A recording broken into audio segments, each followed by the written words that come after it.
Yone, Gwen off the board, all these OP champions, and yet, Roodood, there are still so many more to pick from. There's still a lot on the board, so we'll keep our eyes out for who and where Ultra Prime are placing that first pick priority. You'll notice that Azir ban targeted specifically at Angel. He's just been so powerful on this pick for the most part that getting that out of his hands seems to be like a really smart idea. The Kai'Sa taken off the board as well from Wako, another pick that he's very, very touted for. But the Neferi taken early on for Junhao, a bit of a deny as well from Xiaohao, but both of these two junglers have been looking to perform on the Neferi. It's a champion that sort of sprung back in last month and now is settled in the meta. Not the most OP champ, needs red side banning every game, but still has some power here. Without a doubt, and will be very good for Junhao, because remember we talked about how he was getting picked off a lot, a bit of a couple of rough spots in their last match against LNG, so you got a champion that can go untargetable. Very, very important. Over on EDG's side, they're not going to take a mid-jungle pairing just yet. They're going to lock in their AD carry, but also the Junhao pick going to be very, very strong early presence, looking for a mid laner that can match that aggressiveness. Yeah, I mean, early on, I really like this Sion hover. Like, I would not object to locking this in at all. One thing that Miss Fortune really struggles with, just in general, is killing tanks, and you've already locked in your AD carry. That's typically your tank shredder, and you have 0 tank shred from your jungle, from your AD, so now you're either committing to taking something like a Tristana into the mid lane so that you've got something to cut down that Sion with, or you can opt into something maybe more HP focused on that top side, like your Mordekaiser, your Gwen's already banned, so you're losing out on those options as well. But tank shreds from the mid lane, not quite as powerful as your Vaynes, for example, your Kai'Sa, something of that ilk that can get through those HP bars. Already really like what Ultra Prime have drafted for themselves, just based on the fact that killing this Sion is going to be difficult. Yeah, so they elect to pick the Talia for the mid lane. And not really the greatest combination with Neferi. Most teams opt into that Rise, but more so a breakup here to prevent the strong mid jungle from EDG. And we're going to see a Cho'Gath get locked in. Okay. I've been seeing a little bit more Cho'Gath crop up here and there. It seems to match the Sion fairly well. Yeah, I think it's laning phase, you're fine. You've got 2 different ways of interrupting his decimating smash. One of them's point and click, pretty easy, just instant silence. You also get a boatload of HP, just like the Sion. I think that Ultra Prime now are in a decent position because they can pick something that can theoretically cut through a tank. So we'll keep our eyes out for what they lock into that bot lane role. But bearing in mind that they're going to have to be able to lane versus a Misfortune, we know that this is going to be a very powerful pick for Arn in this game, and really wouldn't be surprised to see some sort of Rel ban taken by Ultra Prime as well. The MF Rel combo, so powerful. Winker player who's put his time in on Rel, knows what he's going to be doing, and just pairing those two up together seems like a recipe for success if EDG can get their hands on it. And for Ultra Prime, it would be really good if they can stop that. All right, then Nico getting taken away does open the door for Ultra Prime to potentially take a Braum later if EDG doesn't take it themselves. Obviously a couple lane combinations that can really put a hurt down on a Braum support, but having that key shield to block out the Misfortune ultimate, plus at least 2 melee champions on the side of EDG will be beneficial for Ultra Prime. Again, let's see if they take out that Rel. They'll instead go with the Ahri, trying to break up a strong mid-jungle duo and force Angel to reach a little bit deeper in the pockets. Yeah, I mean, this probably now says, okay, well, if you take Rel, then we take Braum, and then you just can't play the bot lane. Or, you're really struggling in that bot lane 2v2. At least Alistair's got a way of breaking that concussive blows and a way of getting out of the stun, keeping himself nice and healthy. And still sets up for a Misfortune combo quite significantly as well. Maybe not quite as long-term, but you still get an initial burst of damage, which is going to be very, very powerful. And for Ultra Prime now, it's that answer of what do they do that is going to cut through these HP bars. Well, they've already got triple carry or double carry from the Talia, from the Neferi, and the Ezreal as well for Wako here. It's just to keep himself a little bit safer more than anything. There's a lot of dive coming through with this Alistair, with the Xin Zhao. Just an arcane shift to get out of a bullet time is going to keep him nice and topped off in these team fights. So I like the pick, like that it's going to be able to keep himself safe. Do question whether or not it's the highest damage that they could have taken. But I mean, we're in the LPL. Ezreals, they go crazy here. So now's the time for Wako to really set himself apart. Crazy is indeed their game, Roodood. Waiting on the last pick here. They're going to wait to, I think, at least give it to mid lane. And we'll see if the Cho'Gath ends up going mid. It looks like it won't. It'll be Hui getting locked in for EDG. I love that you mentioned the Ultra Prime composition being a little low on damage, because it really is, right? A bulk of your damage is coming from Neferi, at least in burst. Ezreal going to have that damage over time in the game, as well as Talia. But, I mean, these health bars are going to be difficult to chew through, right? I mean, the ZDZ is going to be massive. You know, Wink, when his ultimate's up, is going to be hard to chop down. But as long as the fights go long, Ultra Prime should be pretty happy with that. Yeah, I mean, I think that both of these teams are a little lower on damage than what they might have needed to get through these truly tanky front lines. So those fights probably are going to take a while, and we might end up getting to a point in the game where we play, you know, dodge the top laner and sort of ignore as best as possible, where teams just stop running around and ignore the fact that there's a big tank in their face and do what they can to play at ranges. I think that Hui in particular, a really solid mage at ignoring frontline, because he can, yes, build some HP stacking, take them down, but also if he can and if he finds a way, launch that Spiraling Despair far, launch a couple of QWs out, and make sure that there is damage reaching that backline even whilst he's under threat from the front.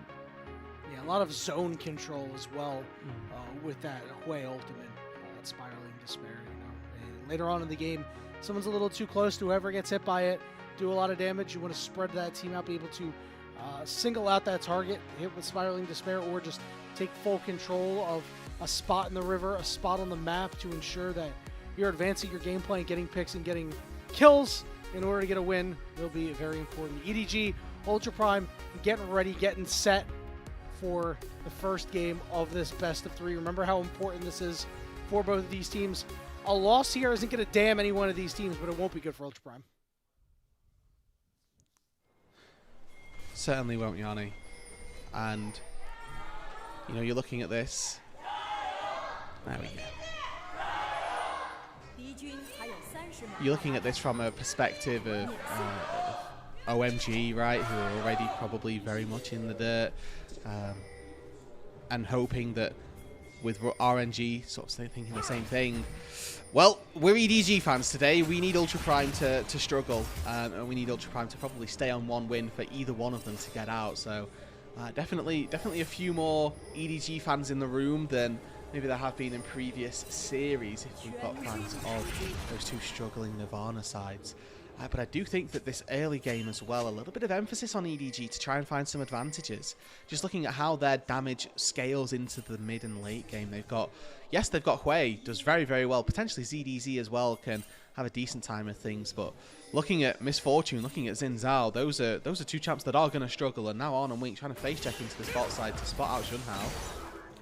Well spotted there. On's going to get chunked out just a little bit. See what the option is here. It looks like they will be forced to walk to lane, but Xiaohao and Wako doing well to ensure that these health bars are kept down. Junhao is safe, and Xiaohao will have to vertically jump. They're not going to get any experience down on the spot side. This is devastating for the EDG bot side. Again, a reminder, expectation is that this Misfortune should have a good time of things in the early stages of this game, but the power of Braum really coming to the fold. Junhao showing up to the bottom side of his jungle to make sure that the blue buff was the only thing taken away. Will be on a ward, but it's pretty okay with that. You know, being down one camp here, a disastrous start really for EDG, but it could have been a whole lot worse.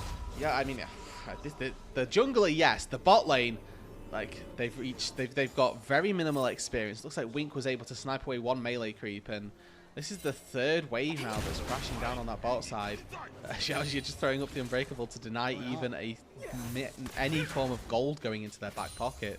I think the fortunate thing is that Junhao actually pathed up to this top side, so there's less chance of a dive. But with the amount of HP that they've already taken, wouldn't put it against, you know, a couple of Winter's Bites. These Mystic shots keep on landing. Wako Xiaohao here doing a very good job. Oh my goodness, this is impressive. It's almost like you're going up against a double poke bot lane right now as Wink finally hits level 2, but has already started his recall. On has to, you know, he's got it back too, right? And if you do this, you're going to just lose this entire wave. Yeah, I mean, the good thing is this is a cannon wave, so the cannon minion's going to absorb a lot of turret shots, and with Misfortune strut passive, maybe you can get back for a ranged creep or two, but like you say, Yanni, it is not good by any means, and it means that Wako gets to go back to base for literally for free. He will miss very likely 0 minions of experience, gold that he would have otherwise gained. And he goes back to base, he picks up a tier, so that's stacking starting to come back, and we'll probably now see that this bot lane becomes a little more neutral and that On and Wink may be able to play it out a little bit more. Now they've got access to the wave and they can control what happens to it.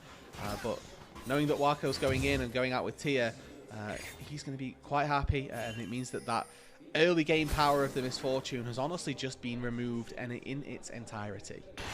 Yeah, and this is going to be really tough for EDG because we talked about how, you know, we want Xiaohao to really make some early moves, and, you know, you do have CC in every lane, right? But we were like, hey, maybe he's going to have to link up with Wink a little bit more as opposed to Angel. But now you don't really have that luxury, right? If On is left alone, things could go really, really poorly. So, you know, where are you going to go if you're Xiaohao, right? I mean, it's going to be hard to get to this Talia when she puts down her rocks. If you do it at the right time, you're going to get micro-stunned. Wenjiang up in the top side is just going to eventually get too tanky to kill. So, it's not an easy job for the Xin Zhao, and the fact that Ultra Prime have already set themselves up like this bodes pretty dark well. And that's a good thing for Ultra Prime right there. Stakes coming into this game, more so to keep themselves in with a running of making it into play-ins, and certainly something that this organisation is going to be looking to do. Previously, you know, lots of unsuccessful splits really since 2021, not had the best running in the LPL. Would love to see them at least make it to the play-ins and have a bit of an opportunity to make a run at the playoffs. It's not given, it's not a foretold ending, but it's certainly something that would be a difference for this organisation. Constant reiterating on rosters, still yet to find them a really solid finish in the LPL, and even if it is just a look at making it into that play-in stage, it'll be an improvement on where they are currently and where they've been previously.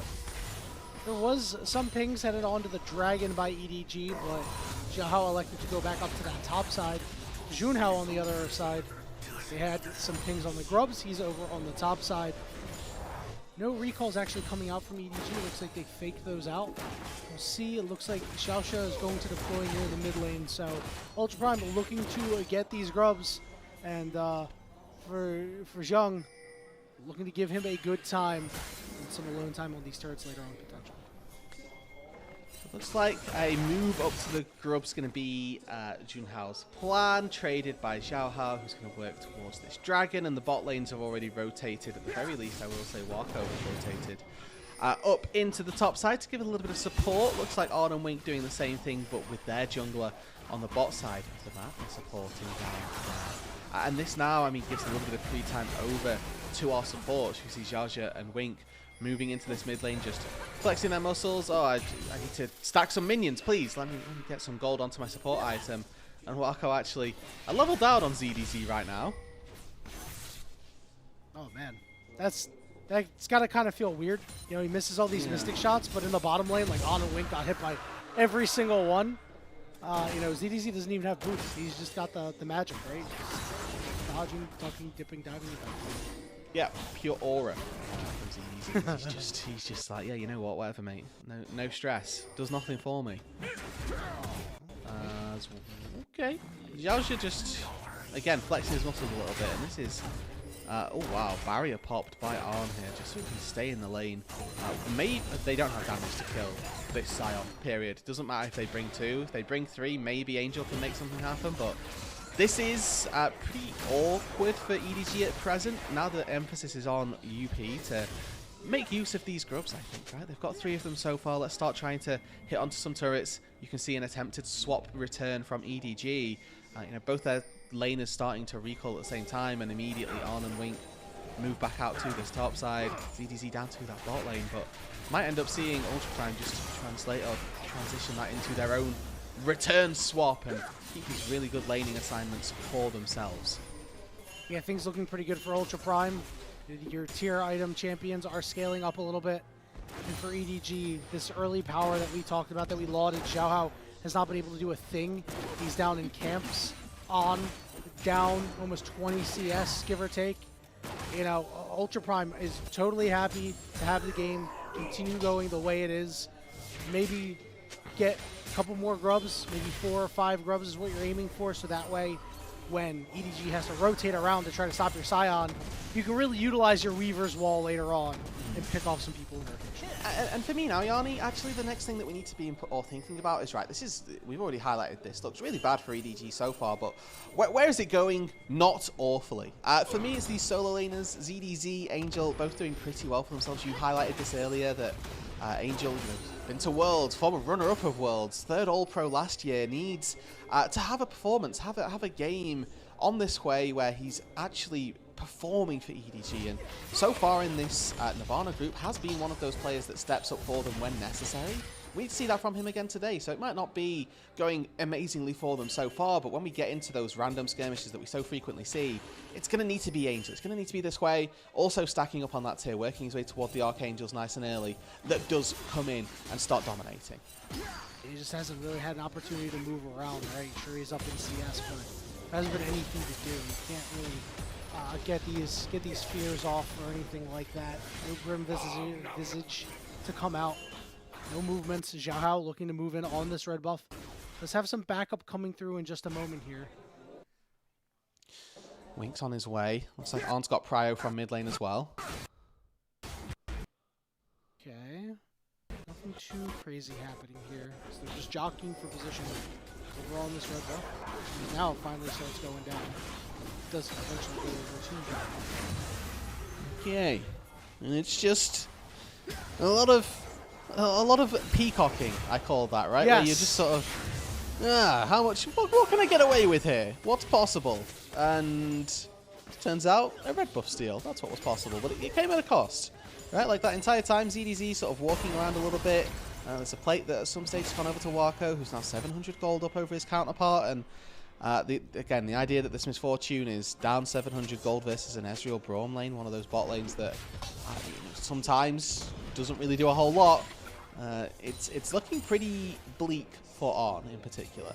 Yeah, not so good. Now, with the grubs up, see a lot of pings going up there. We'll see what Ultra Prime wants to do. Remember, talking about getting them a ton of grubs for Jung to become a problem in these side lanes, to just get one or two auto attacks on those turrets and eventually chop them down.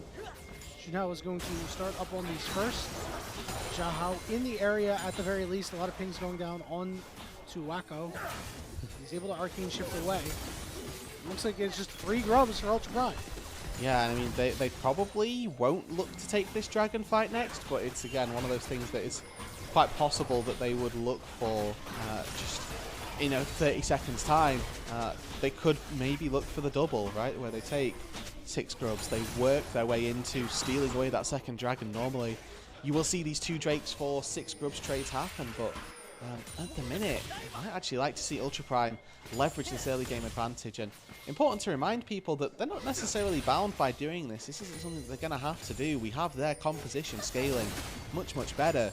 But just because you don't have to win early doesn't mean that you shouldn't if you can. Just walk in, take your fights, and if you're going to win them, then hey, go crazy. Yeah, play for mid control. You have 6 grubs, right? EDG is going to be forced to try to protect their mid lane, or else they're going to bleed out a couple of plates. You have 2 minutes. So I think that this is the right move here by Ultra Prime, because if EDG want to defend this dragon, you can just move, right? Wako can just have free time in the mid lane. It looks like the dragon will be dropped here by EDG, so again, we'll play by Ultra Prime. And I think it's just the Eclipse already being finished for Junhao is really important, right? They have that first item leg up in the jungle, which is something that they'll be looking at and thinking, okay, well, can't really fight if I don't have my Sundered Sky, and he's got Eclipse, so they're not looking to throw this lead even further. EDG still have some time normally. In previous years, right, the break off for early game and when they needed to find an advantage would have been sort of 10-minute marker. I think that moving into a more modern era of League of Legends, we are looking a little bit later on into the game to sort of that 15, 18-minute marker, where you've still got a chance to break into an early game advantage, but that clock is closing, right? We talked about it in the pre-show that these teams typically don't like to fight. At some stage, somebody might just get bored, and EDG, they need to start getting restless, otherwise they're going to get bored and they're going to lose. Yeah, or they're going to get bored and it's going to get exciting for us here as we're still waiting for the first real big fight. No first blood yet, right? It's been 13.5 minutes. This is not what you expect out of the LPL. Crazy is not these teams' game right now. It is something that you do expect out of Group Nirvana, though. We've talked about it how Group Nirvana is certainly a little bit slower. The teams, at least going to suss each other out first, as Wink is going to get chunked below half. See if there's anything coming off Ultra Prime. Have you ever had one of those rare instances in solo queue where these sorts of things do happen? Oh, it's yeah. Like, I actually love playing, and then like 8 minutes in, you'll see first blood, and you're like, wow, 8 minutes? Damn, that's crazy. Yeah. What happens to me, honestly, like maybe once every month, and I'm like, oh, nice. The turret First break crumbles. does go down. 5 plates for Ultra Prime, plus first turret. Exactly how they drew it up. Meanwhile, And they get a mid-turret. demolish proc mid lane as well. This is... We're looking at Tryndamere gameplay. Do you remember the no Trind challenge? Or the no damage challenge even? Yeah. So there were Tryndameres that would just play the game without doing damage to any enemies. And they would just split push. And they'd win through split pushing. But Economic victory. we've evolved, right? We've evolved past that to a point now where we actually don't even need to fight. Yeah, exactly. Nobody's fighting. Everybody's just having a good time. And if you're Ultra Prime, the good times are still a rolling right now. Almost 1,500 gold up, but that's not too big. But an opportunity for, if Ultra Prime wins a big fight, could bust this game open, right? Because this mid turret that can go down, depending on how fast you're able to push, depending on if you get this Rift Herald in a minute, you could get multiple turrets, and then, we're looking forward to game 2 at that point. Yeah, I mean, this is looking like Ultra Prime should be quite happy, and by extension, right, if EDG do find themselves a good fight, then they're right back in it, but at the minute they are struggling, and it's not looking good. TP up to that top side, maybe for a Weaver's Wall to come down from Saber. Right, He's he's flash. here. Flash over to the other side, but he still gets Seismic shoved in, and a big decimating smash. And that's a kill. He's going to go over to Saber. He's going to have to flash away, because EDZ shows up with his own tone. A kill! Woo! 15 minutes in! We did it, Angel boys. goes down. Well done, everybody. Thank you. Handshakes in chat for everybody involved. Welcome, finally, to day 6, or is this day 1 of this week? I can't remember how the LPL does it. Either way. This is still day 6. Day 6. Day 6. Welcome. We've got some kills on the board. It took us 15 minutes to get into this game. Finally, though, that first blood has come through, and it goes the way we were expecting it, right? Ultra Prime making their mark on this match on the kill score as well. But now EDG looking to take an objective, and I think that this is that we're getting bored moment, maybe just more so recognition that we actually need to do something or we're going to lose. We're getting bored. We're getting bored. We're getting bored. But that's exactly what EDG is. Us, on the other hand, no, this is actually quite exciting. We'll see what the move is going to be here. Junhao goes over the wall. You really want to be able to take care of this Rift Herald, and they do get it. They just got to pick up the eye, and it'll be bad news for EDG. It's bad news for ZDZ. He's got to flash away, but he gets stunned up anyway, and he will fall. Wako going to get the kill. Wink going to headbutt away. He's trying to get out of there, but he's still mired up, slowed up. No further kills, but Ultra Prime get the prize. Oh, Wako, hello. Here we go. Let's just hop over the wall. Sure. Nobody's there for him. He's trying to cut them off, but he's going to be spotted on a pink. Either way, another nice little fight for Ultra Prime in the topside jungle. This time round, stealing away that Rift Herald. They're going to leverage this into a tier 1 turret, which will translate into a Mountain Dragon, which spawns in 5 seconds' time. And for Ultra Prime, this is just clinical at this stage. They are playing what could very easily end up being a perfect game. Looking at that bot tier 1 turret. I have, and I've jinxed them. That bot tier 1 turret is my my go-to for how EDG stop that from happening. And realistically, right, let's be honest, somebody's going to go in and die, even if it's in a fight and it's a fight that they win.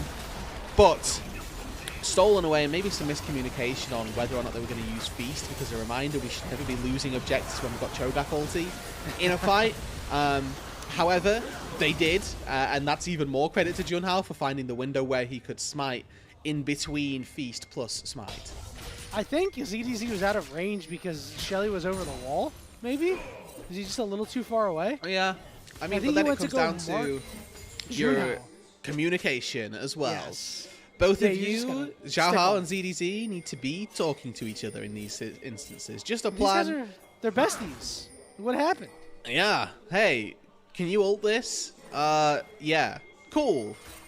Good job, we did it. We have secured the Rift Herald. Hold on, I've seen this one before. All ZDZ right. was on blue side last time, but I have seen this this exact moment before. This is true.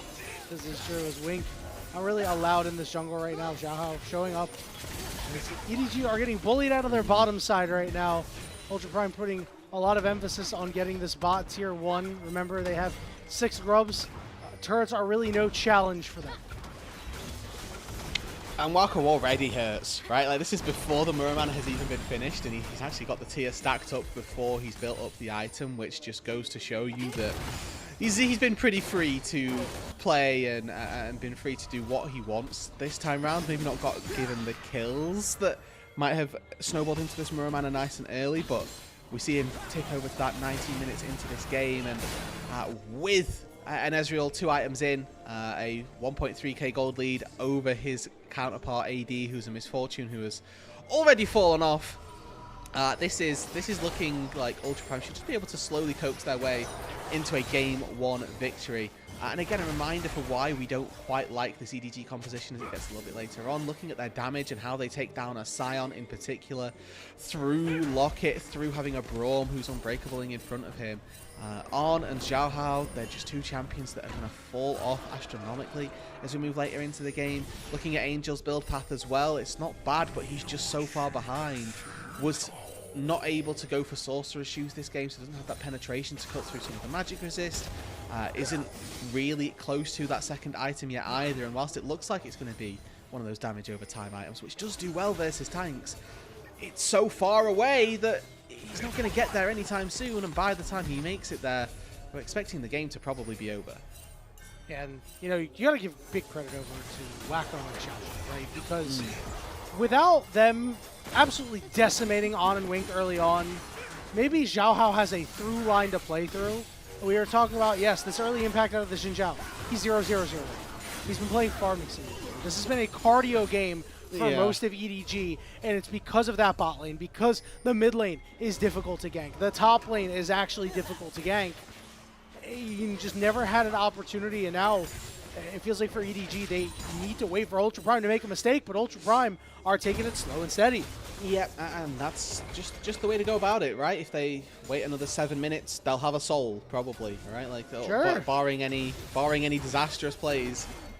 Going at this pace, in 7 minutes, they will still be outscaling. They will still have the advantage in fights, and they will probably have a Mountain Soul to back them up with it. And when you've got Mountain Soul, you probably lead that into a Baron, and then with the Baron, you start trying to take these structures, start to try to close out this game. So, you know, reminder everybody, we're in Nirvana. We might be taking a little bit longer to get to the end of the games than we might expect or might have anticipated from our top teams in Ascend, but Ultra Prime here, they're looking to prove to us that they deserve one of those spots in Ascend, or that they can at least tussle with them. Reminder that Ultra Prime was an organisation that we were expecting to make it into Ascend, honestly, coming into that last week, the weekend of Judgment almost, where we had 4 teams, the 4 third-place teams. Ultra Prime were a team that I certainly expected to make it into that top group, but faltered at the last moment. As Wink already, I mean, might just die. Yeah, no Ezreal lands. Xiaohao says, all right, we're bored. It's time to go in. Jung trying to do what he can, at least peeling back here onto the Shogath, who has to flash over the wall, but ZDZ is going to fall. Wako going to get that kill. The bullet time coming through, but it's not doing a damn thing, as the turret has done most of the damage to Jung here. It's a 1-0 for Ultra Prime, and they are more than happy to continue the siege. Yeah, I mean, 6 grubs, remember, right? Like, Ezreal with this Essence Flux can just pop that onto the turret, pop the turret in just a couple of seconds, a couple of autos. Maybe enough to take that bad boy down. So tier 2 falls in the mid lane, and what's just spawned, Yanni? The dragon! Wonderful! With the enemy top laner dead, that smite contest not nearly as high prio, not nearly as easy to execute. EDG, I mean, probably start this, to be honest. Like, your game is so cooked already. You're down 5k gold. This is the best chance you're going to get. I actually like them not starting it because it's not going to benefit them. Right? Like, the false life is not going to be huge for them, so they'd rather Ultra Prime start it up. Remember, early on in this year, Otacon was kind of the we throw here objective, right? And teams have straightened it out a little bit, but it still does happen from time to time. So maybe EDG says, hey, maybe Otacon is our lifeline this game. That's true. You know what, Yanni? Oh, that's brutal. Oh, okay, that is That is awkward. However, I don't think it's a big deal. Like, considering he just moved it, yeah. at least he doesn't think it's a big deal. I'm gonna agree. You know what? Me and John, we're on the same page. It's not a big deal. You know? Yeah, just don't ward. Wards are useless. Like, What see how useless that ward is? is? Bought a pink, right? Like, Yeah, like no. What does it do? Save your money for your items. Do you think there are people in Twitch chat that are like, "What is a pink ward?" Are there? Yeah, actually. Oh my God. Yeah, you're right. I forgot they're just not called pink wards anymore. They haven't been for a long time. See a bit of an engagement, Angle, looking over on the side. angle. There's a big knock up there. On didn't stand a chance. On the other side of the fight, a big seismic shove too. Saber putting some distance in between him and the others. Xiaohao gonna go down. Over on the top side, ZDZ is burning away. Junhao, no! Spiraling despair onto Junhao. Live! He's still alive. He flashes away. Weaver's wall coming through with the knock up, and the Cho'Gath falls too. It's a double kill for Saber, and Ultra Prime still pristine. 7-0 so far, Ultra Prime. They take 4 in the top side jungle. Now the Atacon can be claimed, and unfortunately for EDG, those ideas of the throws, they're just not there. Wako walks into the mid lane. He's going to take down the inhibitor turret, the inhibitor to follow as well. Saber, Zhong, Junhao, who's now back to 60% HP, thank you jungle privilege, is going to take down that Atacon. And in 3 minutes time, when we see that Mountain Soul spawn, it's going to be Ultra Prime once again, posted up and ready to take down another. I want to take a look at this replay and sort of highlight to us some of the issues with this composition and some of the issues with the gameplay. On here with Flash ready, gets railed by the Scion ulti. Cannot be happening when you've got Flash. And you know, we can argue what happens if the Flash is there. Probably still gets chased down, still dies, but he might have been able to do a little bit more damage and maybe have put out a bullet time that did something in this team fight. At the very least, another auto or two onto Junhao might have been the difference maker for him to take him down. You can see that this is just so difficult for EDG, and for Ultra Prime it is just so easy. This game number 1 needs to be signed, sealed, delivered, and they might not even wait for the Mountain Soul before they head to the big purple one. Yeah, you know, Nirvana, a little bit of vacation here as Ultra Prime are certainly having the time of their lives. They've got the false life buff too, and with the soul up in 2 minutes, Roodood, we actually have to ask the very serious question of, will Ultra Prime end up actually dying? Will EDG actually get a kill this game? The answer might be no. Wink's certainly going to be in a little bit of trouble. He's down to half HP. The knockup is there. He's got to get out. Here comes the Weaver's Wall just to cut off members. EDG is stuck. He's going to get seismic shove. Not really going to have too much follow-up there. Chunks him out to below half HP. Ooh. Does get the stun, but nothing. Yeah, that's a lot of damage though. Wako is churning out DPS on this Ezreal like nobody's business. We've got Saber and Junhao also 2 items completed, so I mean, those damage threats. Yeah, ZDZ's probably the only member on EDG who could have taken all of that damage, but he's not looking good after the fact. Tier 2 turret falls on the top side, and really, Ultra Prime, you can see just waiting. I have no idea that this is happening. Let's see where EDG goes. They're going to send multiple people mid lane, and they're going to be very, very sad when they find out the Ezreal flank is here. Wink is going to get tagged. Big 3-man knock-up. The bullet time is there, but Xiaohao blocking all of it. Down goes Wink. Wako off to the side has the arcane shift. Xiaohao now on to Saber. Gets hit with the spiraling despair. The false life buff is going to take him away. On is off to the side, completely out of position. Stunned up, turned on, and dead. Signed, sealed, delivered. It's a double kill for Wako. Yep, and I mean, they managed to send Saber back to the spawn platform, but they've taken 3 members to do so. Xiaohao, On, and Wink all go down. And this is why you have to ban Braum as you play Misfortune, is as soon as On channeled that bullet time, Xiaoxia just walks forward, puts up the Unbreakable. The entirety of Ultra Prime are absolutely fine. 10-0.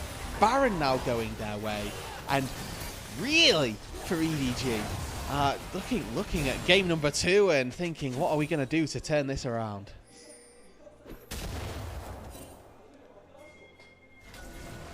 Mountain Soul going to spawn just now. To keep it frank, like anything that they could do in game 2 would be better than game 1. They have so far successfully done nothing. They did take a dragon. They got 1 dragon. You're right. You're right. Yeah, they might get a second one. We'll see what happens. Yeah. Remember, they do. I think they will all die for this if they go in. ZDC has the ult, so ability to secure it. Yes. All right, here comes the ultimate from Zhang over on the bottom side. ZDZ is just going to die. They're going to lose the dragon. That soul Xiaohao goes in, Xiaohao goes out. Here's the flash. Wink at least getting in there to try to stop everything. Xiaohao getting tagged up. He's going to have to get out of there, getting dangerously close to dying. Big double knockoff from Xiang. Oh, trying to get the kill, and he's not going to be able to. Oh my goodness, Roodood, we're looking at a shutout. It's an absolute slaughter, Yanni. Ultra Prime, they give one Infernal Dragon and absolutely nothing more. As Junhao hops into the base, joined by Zhong and Saber. Game number 1. Took him 29 minutes, 14 kills, it's done. Nice and clean. Not a perfect game, but a shutout. A clinical decimation of the 2-0 EDG. And Roodood, everything is called into question after this first game. Yeah, I mean, this is the Ultra Prime that I sort of expected were going to make it into the Ascend group first of all. This is an Ultra Prime that just never gave a single chance to EDG, right? Like, from level 1, this game was done. They blocked out the MF and the Alistar from getting into the bot lane, and that was it. The MF never got into the game. The Xin Zhao lost his camp, so he was behind on pace and behind on gold. And then your 2 early game linchpins have been shut out based off of 1 early game map move into the bot side jungle. Like, Ultra Prime just destroy EDG, and it never looked close.